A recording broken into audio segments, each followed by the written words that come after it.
Hello there. With today's topic and theme, it certainly seems like something that is out of the ordinary, unless you read my latest community post that details the changes that will happen, but can fluctuate on occasion depending on how much spare time I have left over. For now, you can expect these videos to appear every other week, with the usual commentary jammed in to fit the gaps, since by then I'll have had enough time to build up a video that is as good or better than my usual library. As for how this new style of content will work, it will largely revolve around me picking a theme or pre-existing entity and reading out stories made by others with links in the description if you'd like to check them out. At the end of each story I'll be giving my thoughts, with 3 being how many I will cover per video so it doesn't feel too short or bloated overall. If you want to skip the review bit, then you can use the chapters to skip to the next story. At the end I will be ranking and comparing them to one another, but do be sure to leave your own rankings or recommendations in the comments as well if you'd like to share them. Just before we start, perhaps you could subscribe to the channel so you don't miss out on the next installment or next week's video if you want to know when I'll be delving into commentary again. Today's theme revolves around monsters of all shapes and sizes, whether peaceful or feral, either fiery or draconic. These stories will revolve around the world of Pokémon. Let us begin.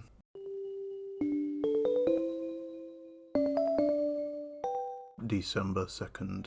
1996. It's too bloody cold to be out here. The boss is telling us to go and find a mouse for some unknown reason. He says it's necessary for an experiment. I don't know why we have to do this in the freezing cold, but the boss says it must be done now. December 12th. 1996. We finally found the mouse the boss wanted. At least we get to escape this horrid weather. Although, I still wonder what the boss wanted with this stupid thing. December 28th. 1996. I finally get back to work after the holiday. The boss tells me he's been working on the project throughout the holiday week. Figures, he doesn't have a family to get home to. His son left almost a year ago, after the boss's wife died. Now, he just sits there with his cat at his side, staring out the window for most of the workday. January 3rd, 1997. The boss has named this project Project P, but he says he has already planned for many more experiments in the near future. I wonder what he's doing. January 18th, 1997. Project P is going on wonderfully, the boss keeps saying, yet he never shows us what Project P really is. I asked him about it, but he just keeps saying it's a surprise. January 29th, 1997. I got a peek inside the Project P room. I saw giant spheres filled with creatures. I don't know any better word to describe those things I saw in that room. One thing I saw in there was a large red-orange lizard, and I swear I saw the mouse from before, only bigger. February 8th, 1997. The boss has told us that he wants more animals and other living organisms for Project P. Great. Just more time outside of the workplace, but that's not a good thing. February 26th. 1997. All the animals the boss has requested are now in the Project P room. However, I don't see the boss's cat anywhere anymore. I'll be honest, I'm very concerned. March 3rd, 1997. I got into the Project P room, only to see large mutated animals, plants, and other creatures inside the spheres. I didn't understand some of them. Most of the creatures looked like monsters with gross or disfigured body parts. These looked like animals, but they were suffering. Also inside the room was a large machine that appeared to give power to the spheres. I saw images on the screen, as well as types of coding. One image was of a sphere, much like the ones the creatures are in now. Piece of coding, but I couldn't understand it. I can't remember enough to write it down. I got out without anyone noticing, I think. March 15th, 1997. The boss has called Professor O, one of my friends, into his office. I wonder what he wants. March 17th, 1997. Professor O is gone, and nobody has any idea where he is. Something might have happened with his grandson or something. I hope it's nothing serious. March 18th, 1997. When I looked inside of the Project P room again, I noticed 3 of the creatures were missing. The disappearance of O and now the 3 of the creatures. Are they connected somehow? March 19th, 1997. The creatures broke out, and will not forget a second of that event. The boss ran out of the Project P room screaming in terror. I ran into the room to see what scared the boss. Inside, I saw hundreds of creatures running around, attacking and shredding the others with their claws, burning them with fire and other gruesome ways. One creature blasted a hole in the back wall. As the creatures escaped, one creature caught my eye. The large mouse we found. The mouse ran to the machine that I saw that was feeding them information and destroyed it with its tail, which seemed too strong to be natural. The assault on the machine sent extreme electrical shocks into the air and rounded them back to the mouse. After a couple of seconds, the mouse got up and ran out of the room. Luckily, the boss was unharmed, except for a few cuts. March 24th, 1997. The outbreak of the creatures has spread throughout the world. Humans have quickly grown to accept these strange things as if they had been there since the beginning of time.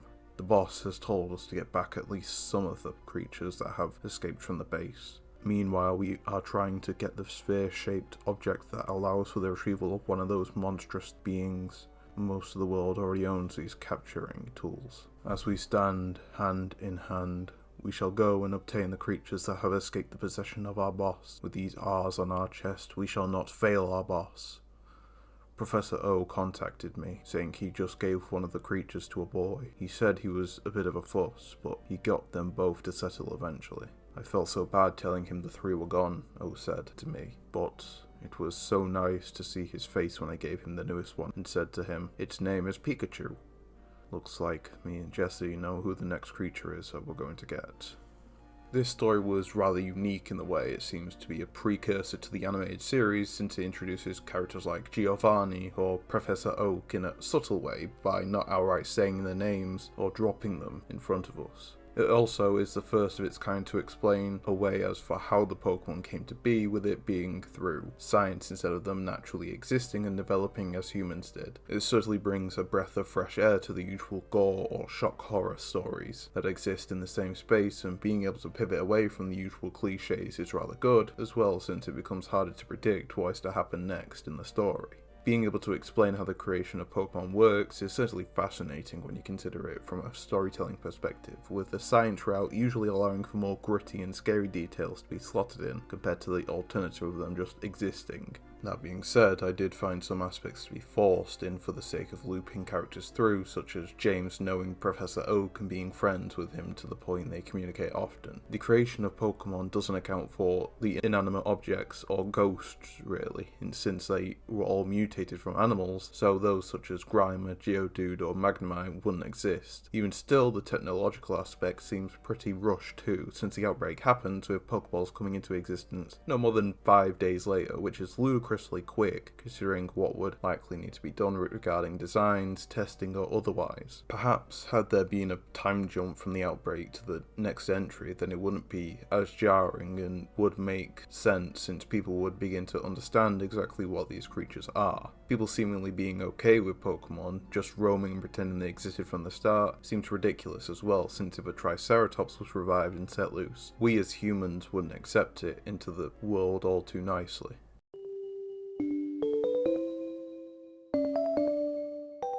In every Pokemon game, there are dark caves that require the move Flash for you to be able to see inside them. However, have you ever tried getting through them without it?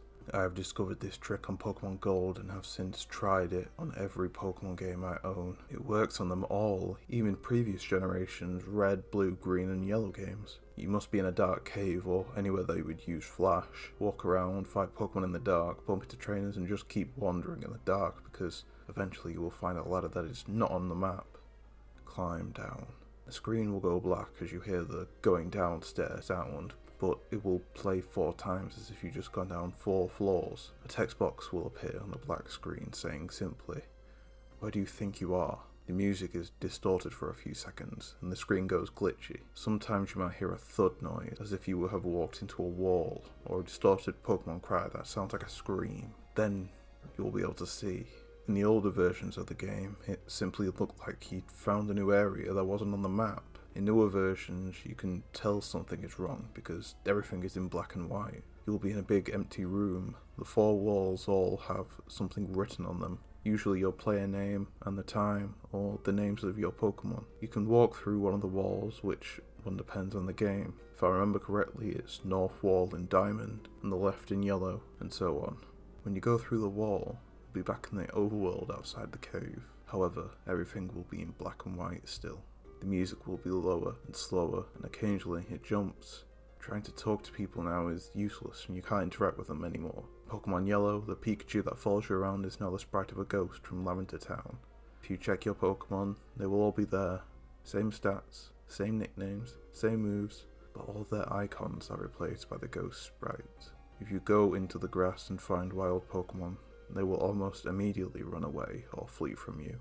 Go back into the dark cave you came out of. This is now the only place you can fight wild Pokemon and other trainers, so long as you don't use Flash. I recently discovered that if you play the game like this for long enough, in that one dark cave, eventually you will find a trainer that looks like you. And they stand out because they are in colour when everything else is in black and white. However, if you try to talk to them, all that happens is that a box pops up saying, "Where do you think you are?" The screen goes black and you hear the distorted music, thud, or a scream from before.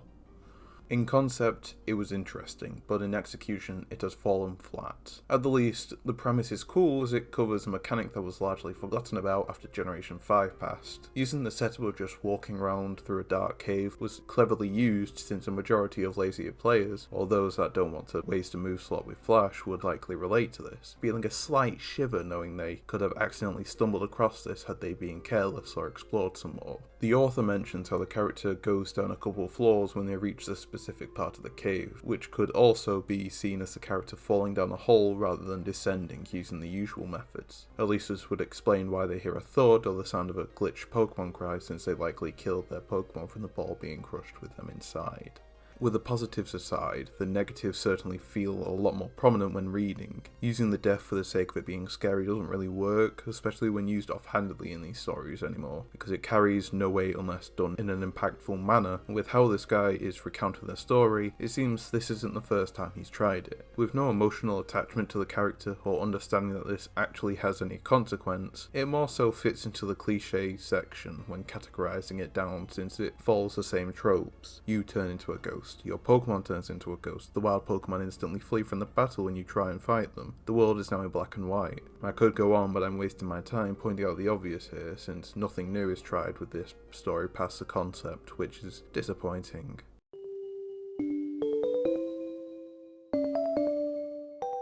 Now, some Pokemon fans you can tell at a glance. I'm not talking about someone who has enough knowledge of the metagame's strategies to win every battle, or can tell you the exact stats or move pool of any of the 600 odd mons. I'm referring to those who grew up with the Pokemon saga. For people like us who have played games from all generations for years, it's easy to tell an original Pokemon cartridge when you see one, and so I did. It was a fresh Friday of autumn, the kind of days you can still go around in the t-shirt and shorts, but can already feel the chills of the middle season. My brother and I both owned a copy of Pokemon Platinum, but he had lost interest in the game after a while and had started to play with my cartridge. Not that I minded, as a Pokemon lover he was almost as seasoned as I am, and he had never done idiotic things like overwriting my save file, releasing my Pokemon, or breaking my win streak at the Battle Frontier. However, all of this meant we had a copy of Platinum too many. I was hoping to trade it in at some video game shop.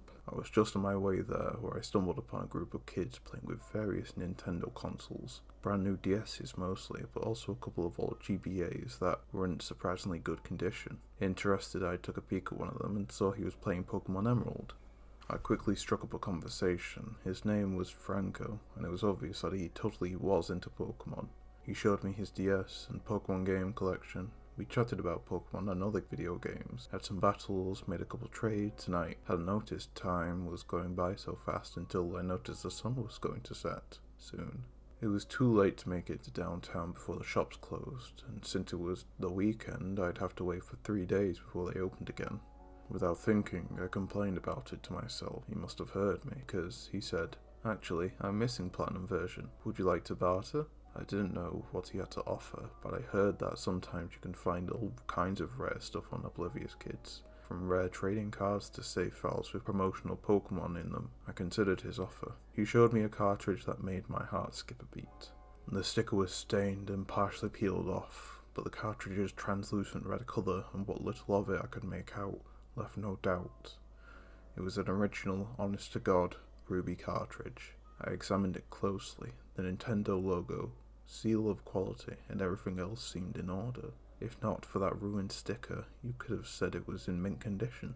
It particularly interested me because I had never played an original Pokémon Ruby game. When it came out, I was too impatient to wait until it was available in the stores, so I played it on emulator. By the time I could buy it, I had already finished it, and I didn't feel like playing it again. I had bought Sapphire instead, just for the gist of playing a different game from the one I had emulated.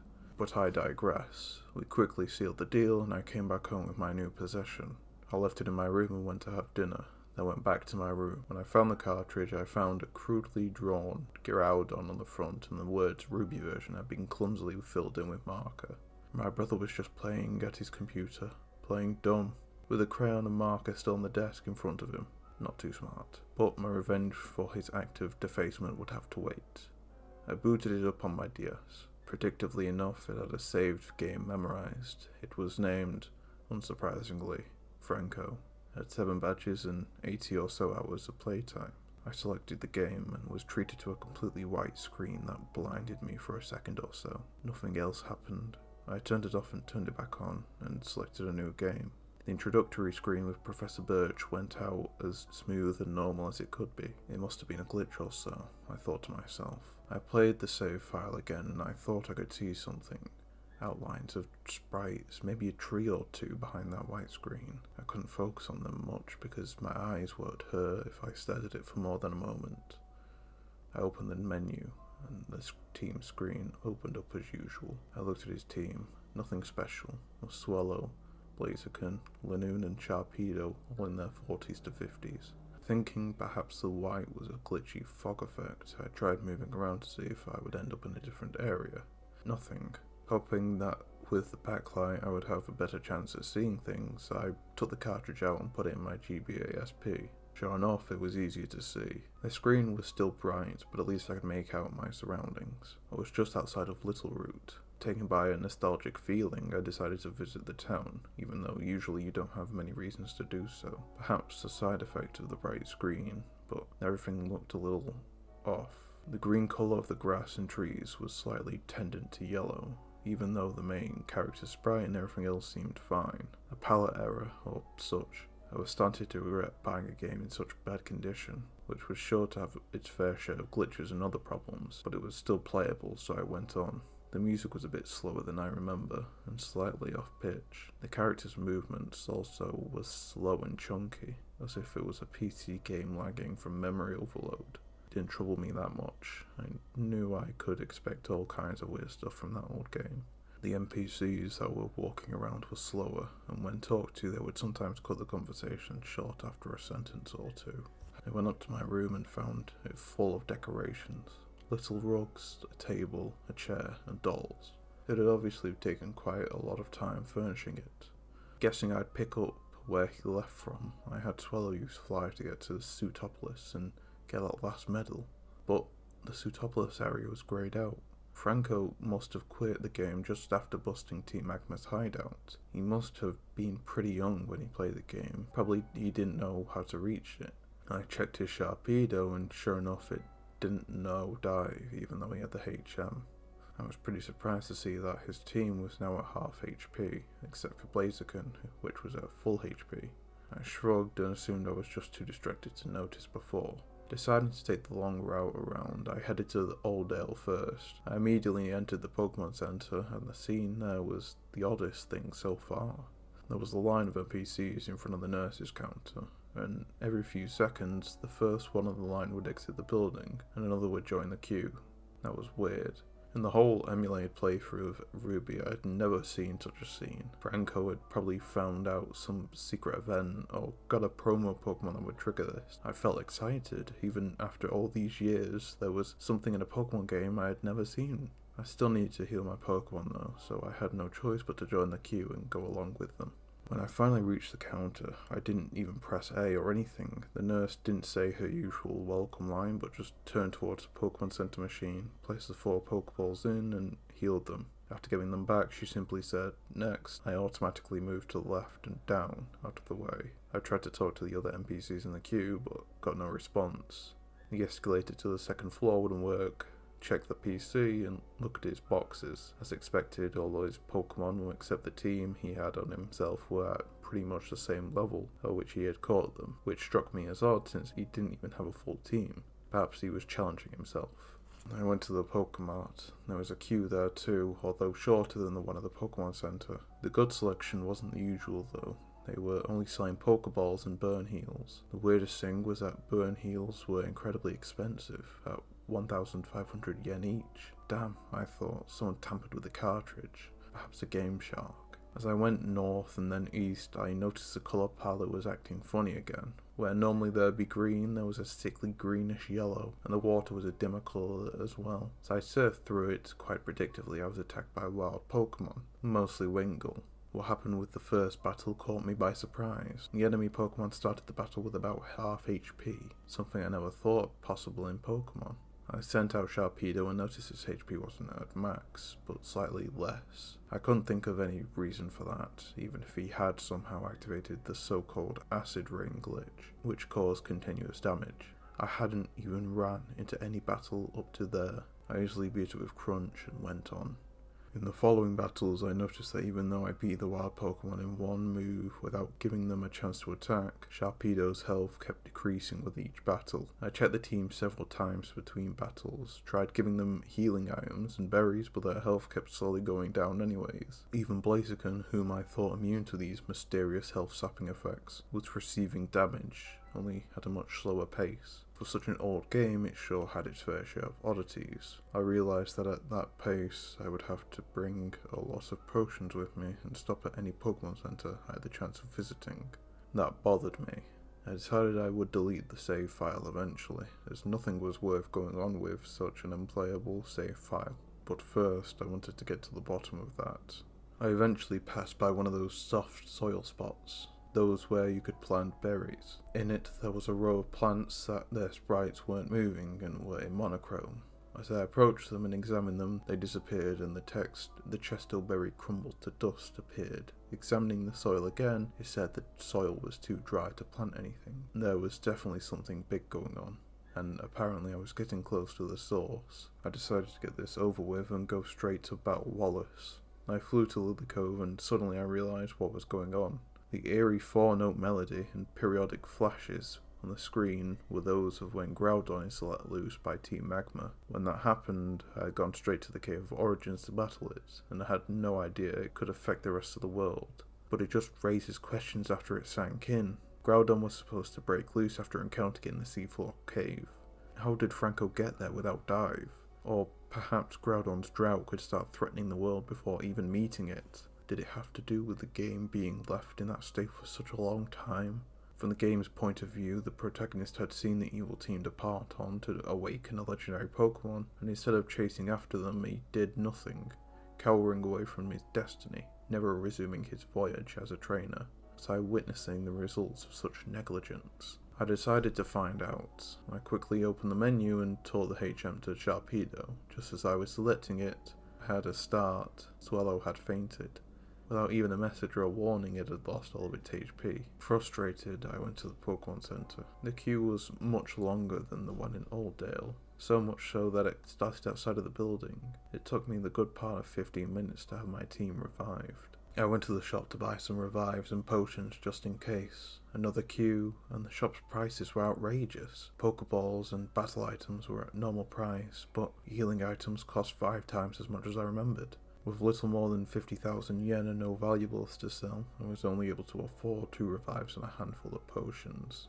I started surfing down Route 124, no trainer in sight, and even though I had used no repels, I only met 2 wild Tentacool on the rather long trip. Both of them only had about 1/4 of their maximum HP when the battle started. The screen was getting brighter and the flashes more frequent. My brother started peeking at my screen, curious. "You're going to fight Groudon?" he asked. I replied with a distracted uh-huh. I couldn't take my eyes off the screen. I used dive and entered the cave. The scene there shocked me. Inside of the water there was an empty basin, with some lava pools here and there. Grunts of both teams were lying on the ground along with sprites of Pokémon. Neither moved or gave a response when talked to. I got to the bottom of the cave, and Archie and Maxie were there. Groudon was not. I approached Archie and a cutscene started. He slowly walked over the lava pool where Groudon was supposed to be. He turned around and said very slowly, "You were right. You should have stopped us. Now it's too late." Then he jumped into the pool of lava and disappeared. Groudon's cry, very slight as if heard from a distance, could be heard. My brother was as dumbstruck as I was. Maxie was lying down like the grunts in the cave. No answer from him either. With no other idea on where to go, I headed to the Cave of Origin, hoping to battle Groudon. As I approached Zootopolis, I saw more and more sideways sprites of trainers as if they were floating corpses. They were even losing colour more and more as I went on. The only wild Pokemon I encountered, a Magikarp, started the battle with just a slither of HP and in burn status. Even before I sent on my Pokemon, it just took damage from the burn and was defeated. No victory theme. The screen just went back to the map. Opening my team, I saw that 3 of my Pokemon were low on HP and in burn status, and even Blaziken, although not burned, had taken quite a bit of damage. I dove and surfaced inside the crater. Zootopolis didn't look anything like I remembered. Lava was pouring from the edges, pooling near the bottom. There was no sign of life, and charred buildings and fire blocked all ways but a very narrow path leading to the cave. As soon as I was in front of it, a wall crumbled and a stream of lava covered the path I was just a few steps before. I was trapped. Inside, oddly enough, I found 2 NPCs, Wallace lying on the ground and Wally. I was genuinely surprised to see Wally there until it hit me that to get to Victory Road before you, he logically had to get all the badges, so he had no reason to not be there. I spoke to Wallace, to no avail. When I tried to speak with Wally, he told me in a message which speed was even slower than that of Archie. Everyone tried and failed. Is it just the 2 of us left? Will you help me? The screen shook and a tile of lava appeared in front of the entrance. Wally hobbled down the stairs. I healed my team the best I could with my meager supplies and followed him. I found him in front of Groudon. The room was littered with charred trainer and Pokemon sprites. Among them were familiar sprites. I recognized Watson and May on top of a pile, and Nom was lying face down in the middle of the room. I walked up to Groudon. The battle started. It was me and Wally against it.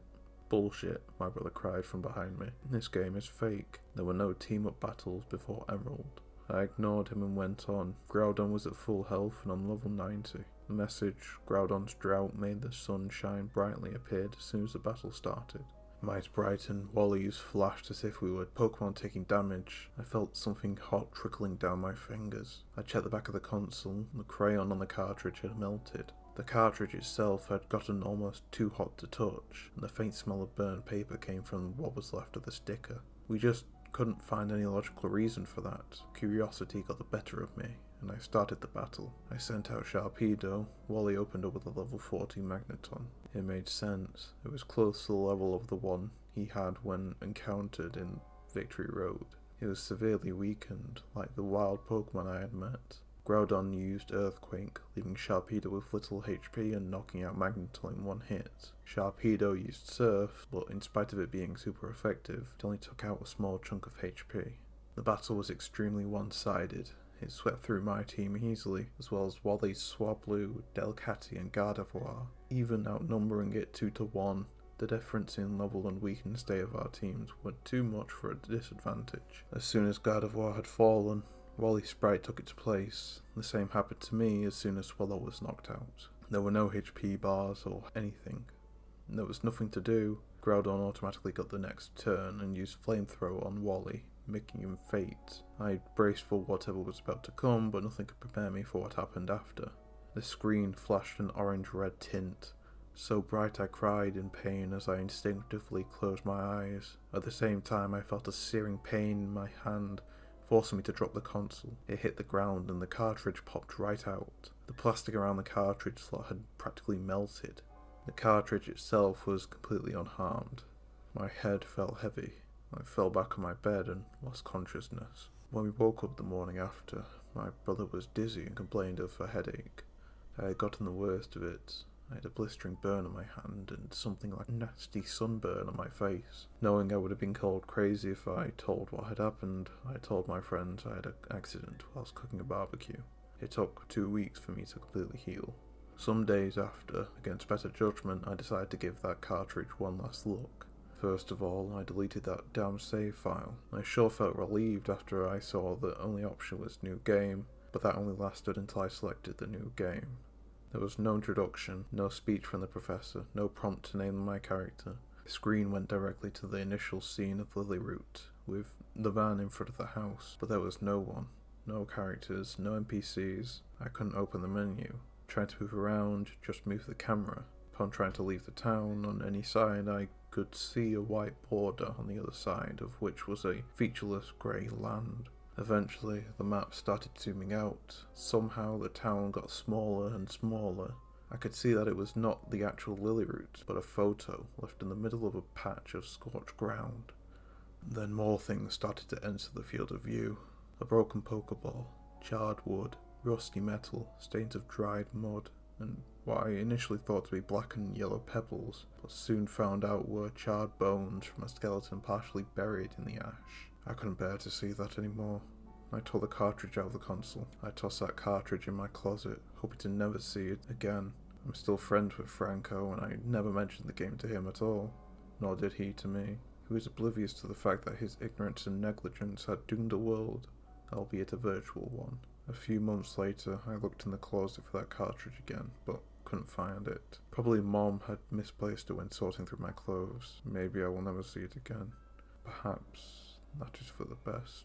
At least this time, when the concept was made up, they fully capitalised on what could be done, with it being brought back around for many people to relate to, as I had been in a similar situation to that of Franco when I was younger. Seeing the consequences of Groudon's tyranny in full force and treating it like a demigod for once feels refreshing, as these beasts are usually no more of a threat than a gym leader, albeit you can capture them, as opposed to having to knock them all out. The basis of getting the cartridge feels better explained than the usual finding it randomly on the street, or it being sold at a garage sale, which befell other stories prior to this one, and at the least with this one it is more natural. With the glitches or issues regarding the game's quality, it seems plausible to the point it could be achieved by such a system, but would be down to the point where the sun is shining greatly or the grass looks like it is dying. As a whole, it helps to build the atmosphere that something is wrong, and it is likely that Groudon has something to do with it at the end of the day, due to the ongoing chip damage, dried out land, and need for burn heals. Personally, I find it to be on the better side of things thanks to the build that is created by the author, though things start to get off kilter as the story keeps going along.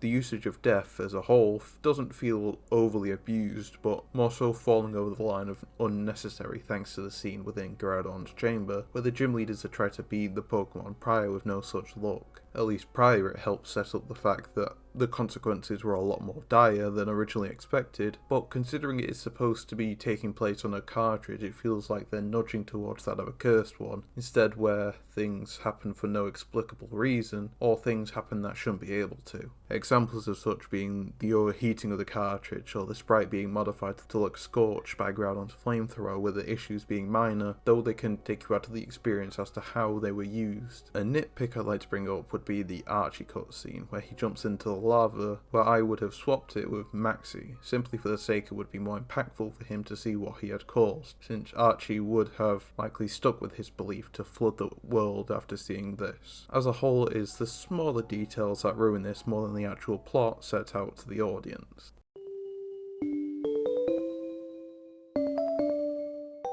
If I were to rank them all out of 10, then I would say that Mutation gets a 6 out of 10, Flash Caves gets a 3 out of 10, and Drought gets an 8 out of 10. Mutation certainly had quite a bit of charm with the characters and idea of how Pokemon may have come out to be, but some of the details just feel unfinished and rushed to not give a full scope of what happened. Not to mention, it doesn't explain how some Pokemon came to be, or how other companies were somehow able to create containment devices and capture some Pokemon well before Team Rocket had a chance to do so themselves. Flash Caves just falls back on too many many cliches for it to stand up on the shaky scaffolding presented through the original idea of it taking place within a flash cave. Had this been shifted to the perspective of the character within the cave to be more of a survival situation where the same introduction is given but altering how it plays out, so they have to fight for their life and escape, could have been more interesting. Drought certainly played every card it had to be a great story, but did too much in some cases to try to scare the reader, such as with the gym leader's corpses or the ending section where they got a sunburn when the character was charred. It just seemed like a little too much in order to try and catch the person off guard. That will be all from me today. In any case, I've been VSM, and I'll see you next time. Hopefully.